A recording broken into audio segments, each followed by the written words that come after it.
पहले चरण में होने वाले मतदान को लेकर मुख्य निर्वाचन अधिकारी अनुपम राजन ने बताया कि कल 6 संसदीय क्षेत्र में मतदान होगा। पहले चरण की 6 सीटों के लिए 88 उम्मीदवार मैदान में हैं, जिसमें 81 पुरुष उम्मीदवार, 7 महिला उम्मीदवार, जिन्होंने बताया कि सुबह 7 बजे से 6 बजे तक मतदान होगा। नक्सल प्रभावित क्षेत्र में सुबह 7 बजे से शाम 4 बजे तक मतदान होगा। पहले चरण के लिए 13,588 मतदान केंद्र बनाए गए हैं। इसमें 18 सहायक केंद्र बनाए गए हैं। पहले चरण में 2,651 संवेदनशील इलाके हैं।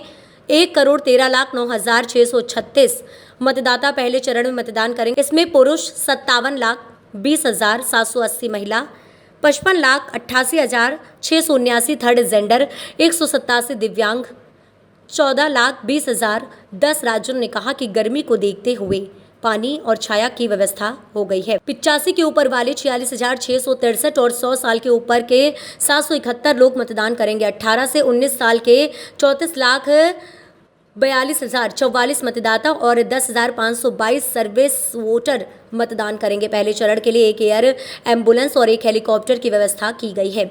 बालाघाट में एक हेलीकॉप्टर और एक एयर एम्बुलेंस जबलपुर में तैनात की गई है। घर से मतदान की सुविधा में 85 से ऊपर के 5,466 और 2,881 दिव्यांग और 536 अति आवश्यक लोगों ने मतदान किया है।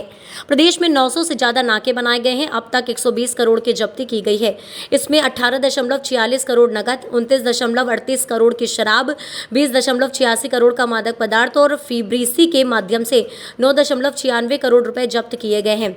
एमपी में 2,84,503 आम लाइसेंस हैं। 2,72,000 आम लाइसेंस जमा किए जा चुके हैं। आचार संहिता का उल्लंघन करने वाली 922 एफआईआर दर्ज की गई हैं। इसमें बिना अनुमति के सभा, गाड़ी का दुरुपयोग, लाउड स्पीकर के केस शामिल है। पहले चरण के 13,588 मतदान केंद्रों में से 8,059 मतदान केंद्रों पर वेबकास्टिंग की सुविधा है। इस बार बूथ के अंदर और बाहर दोनों जगह कैमरे लगाए गए हैं। जबलपुर में ईवीएम से बड़े ट्रक में आग लगने का मामला पर निर्वाचन पदाधिकारी अनुपम राजन ने बताया कि जिस गाड़ी में आग लगी उसे पानी की बोतल लाने ले जाने के लिए आरक्षित किया गया। आज सुबह तकनीकी खामी के कारण उसमें आग लगी, जिसे तत्काल ही बुझाया गया। गाड़ी में ईवीएम नहीं रखी हुई थी।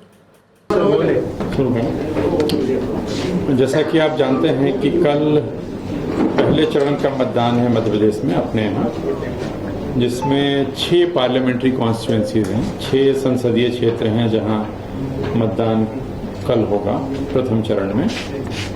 इसमें अगर हम असेंबली सेगमेंट्स देखते हैं तो 47 असेंबली कॉन्स्टिट्यूंसीज हैं जो इन 6 संसदीय क्षेत्र में शामिल हैं, और जो इसका विस्तार है वो 13 जिले इसमें शामिल हैं।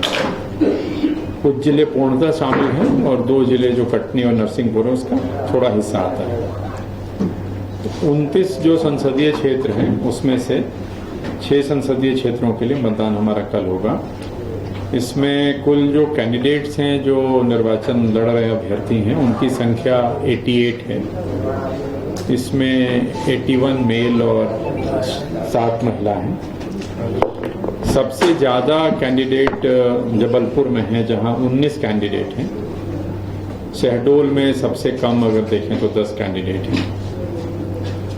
मतदान का जो समय है वो सुबह 7 बजे से लेकर के शाम के 6 बजे तक है।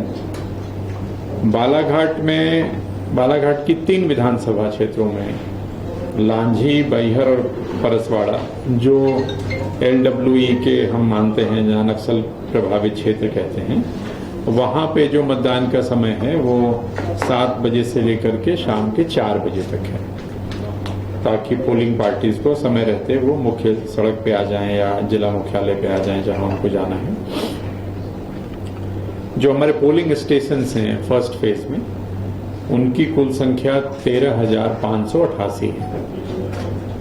ये 13,588 जो मतदान केंद्र हैं, इसमें 18 सहायक मतदान केंद्र भी शामिल हैं।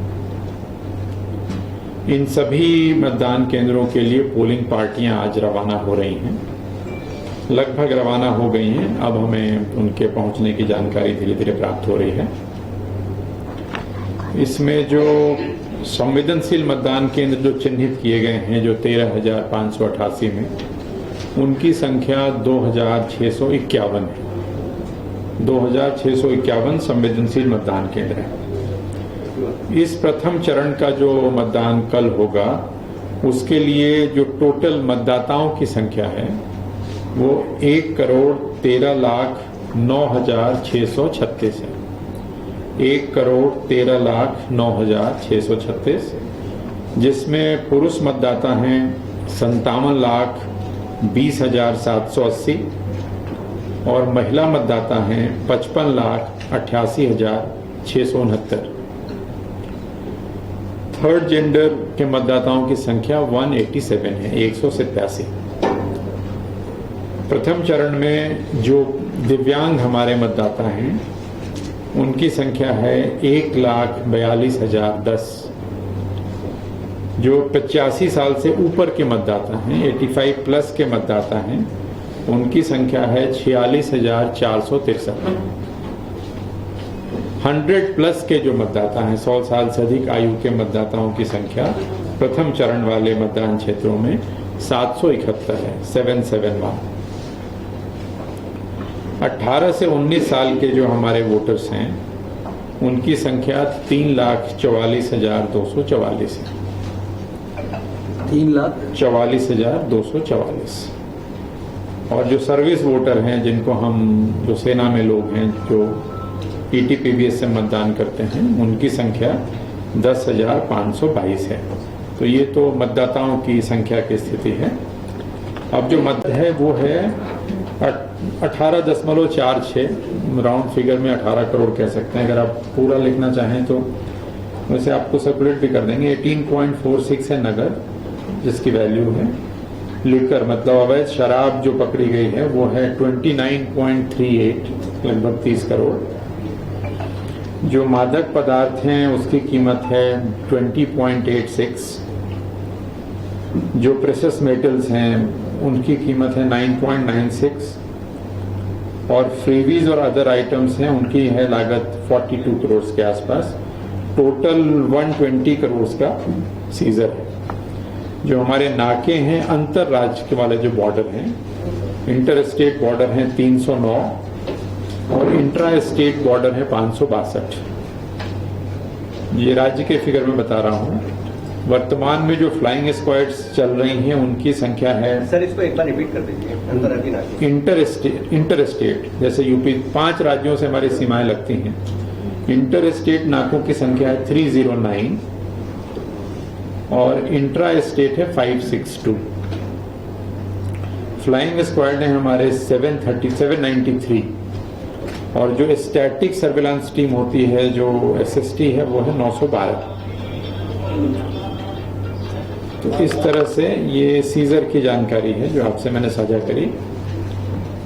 और टोटल जो आर्म्स लाइसेंस है हमारे यहाँ राज्य में वो है 2,84,503।